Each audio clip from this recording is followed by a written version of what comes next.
যেটা সাংঘাতিক একটা, যে বহু বিবাহ নিষিদ্ধ করতে হবে। বলেন না, কি বলে, কি করতে হবে? মানে বহু আকাম করো, কোনো সমস্যা নাই। একটা ছেলের গার্লফ্রেন্ড থাকবে, পরকিয়া থাকবে, বউ থাকবে একটা কাবিনে হালালে, আর উপপত্নী থাকবে অনেকগুলা, কোনো সমস্যা নাই। এটাও তো ইসলামের সাথে একটা সাংঘর্ষিক কি আইন, এটা কুফরি একটা আইন। আবার পাশাপাশি কি বলে, আমাদের বাংলাদেশে যারা পতিতা আছে এদেরকে যৌনকর্মী হিসেবে কি দিতে হবে? বলেন, স্বীকৃতি দিতে হবে।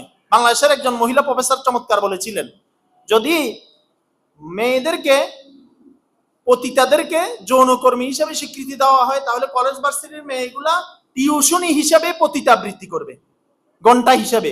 প্রাইভেট পড়ায় ঘন্টা মাসে এত টাকা, এটা ডেলি হিসেবে ঘন্টা এত টাকা হিসেবে নিবে। বরং এখানে বলার দরকার ছিল যে বহু বিবাহ এটা ইসলামের বিধান, এটা বিভিন্ন ধর্মে এটা কি প্রয়োজনীয় এবং বৈধ। এই বহু বিবাহটাকে কি করা হোক, সহজ করা হোক।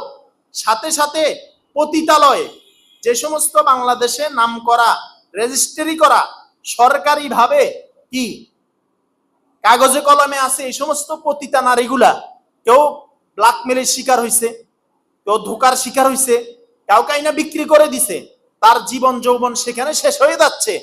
উচিত তো ছিল ওদেরকে সুন্দর একটা জীবন দেওয়ার জন্য বাংলাদেশে পতিতালয়গুলা বন্ধ করে দিয়ে একাধিক বিয়েকে স্বাভাবিক করে দেওয়া।